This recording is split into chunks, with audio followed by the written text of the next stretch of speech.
Muito bom dia, amigos ouvintes da 93 FM. O ex-presidente Jair Bolsonaro confirmou a candidatura de seu filho número 2, Carlos Bolsonaro, ao Senado Federal por Santa Catarina. Bolsonaro disse que tomou esta decisão após conversas com Carlos, que é vereador na cidade do Rio de Janeiro, e também com o governador Jorginho Melo, do Partido Liberal. Com Jorginho, ele teria pactuado uma partilha no que diz respeito às duas vagas de candidatura ao Senado por Santa Catarina. Em princípio, estas duas vagas serão compartilhadas, respectivamente, pela atual deputada federal Carol Tittoni e também por Carlos Bolsonaro. O ex-presidente argumenta que Carlos não pode disputar o Senado pelo Rio de Janeiro porque seu filho número 1, o senador Flávio Bolsonaro, já disputará a reeleição no ano que vem por este estado. Já em São Paulo, que seria outra alternativa, mais plausível, inclusive, uma das vagas do Partido Liberal ao Senado também já está reservada ao filho número 3, o atual deputado federal Eduardo Bolsonaro. Uma disputa por Brasília também está descartada, pois no Distrito Federal a vaga ao Senado já está reservada aí para Michele Bolsonaro. Isto, pelo menos, é o que está mapeado até o momento, com Jair Bolsonaro levando em conta, obviamente, a possibilidade de concorrer à presidência da República, mesmo estando inelegível, até 2030 e na iminência de ser preso por supostamente ter arquitetado um plano de um golpe militar no país no final de 2022. Caso de fato ele não possa concorrer ao comando do Palácio Planalto, os nomes de Michele e de Eduardo serão então testados em pesquisa de intenção de voto para auferir a possibilidade de um projeto como este para um ou para outro. Pelas pesquisas, pelo menos as publicadas até agora, nem Michele nem Eduardo teriam chances de vitória contra o presidente Lula da Silva, do Partido dos Trabalhadores, no segundo turno. Em um cenário como este, o destino de Carlos Bolsonaro, então, seria o de concorrer ao Senado por Santa Catarina, porque também tanto Michele quanto Eduardo concorreriam, respectivamente, pelo Distrito Federal e pelo Estado de São Paulo. Com a imposição do ex-presidente Bolsonaro, a Federação União Progressistas, aqui em Santa Catarina, que tem como líder maior o senador Esperidião Amin, que é filiado ao Progressistas, deverá ser empurrada para o lado do pré-candidato ao governo do estado pelo PSD, o prefeito de Chapecó, João Rodrigues, o que pode deixar a disputa estadual bastante equilibrada no ano que vem. Além da federação composta por União Brasil e Progressistas, João Rodrigues também já está apostando suas fichas na vinda do PSD para o seu lado e em uma aliança com a esquerda no segundo turno, caso ele vá para a segunda etapa da eleição com Jorginho Melo.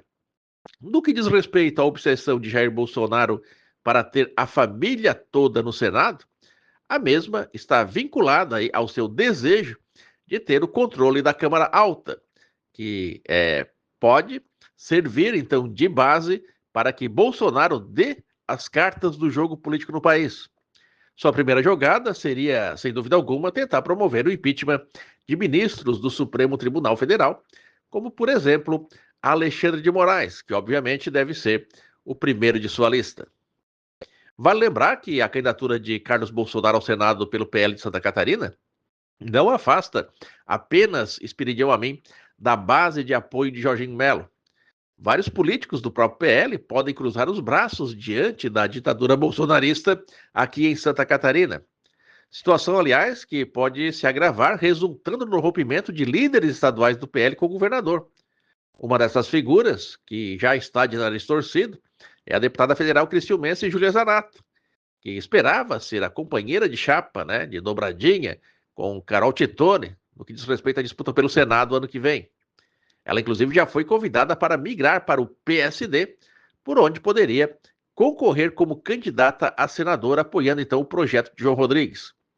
Neste caso, ao invés de fazer dobradinha ao Senado com Carol Tittoni, Júlia poderia fazer dobradinha com o Esperidião Amin pela oposição. E o governador Jorginho Melo retomou o comando do governo do estado na manhã de ontem, após uma missão à Ásia. Por conta disso, nos últimos 11 dias, o presidente do Tribunal de Justiça de Santa Catarina, Francisco de Oliveira Neto, conduziu a gestão estadual. Jorginho destacou que a missão foi produtiva, focada em mostrar as potencialidades do nosso estado e buscar investimentos em países como a China e o Japão. Oliveira Neto afirmou que o encontro de seus interesses ideológicos e políticos no que diz respeito ao comando do Estado, acabou se sintonizando com o que ele encontrou no que diz respeito à gestão estadual catarinense, que ele classificou de muito comprometida e também humanitária. Oliveira Neto não escondeu aí a satisfação de ter comandado o governo catarinense nos últimos 11 dias. Vale lembrar de que ele só chegou aí ao comando do Estado porque a vice-governadora Marilisa Boy, que é filiada também ao Partido Liberal, não assumiu o governo no lugar de Jorginho Melo porque estava em missão na Europa, mais especificamente em Portugal e nos Açores, fazendo principalmente aí intercâmbios culturais entre os Açores e Santa Catarina. Já o presidente da Assembleia Legislativa, que seria o segundo na sucessão, Júlio Garcia, estava de licença de suas funções para tratamento de saúde. Um grande abraço, uma excelente sequência de dia, um ótimo final de semana a todos e até segunda-feira, se Deus quiser, neste espaço político aqui pela nossa emissora.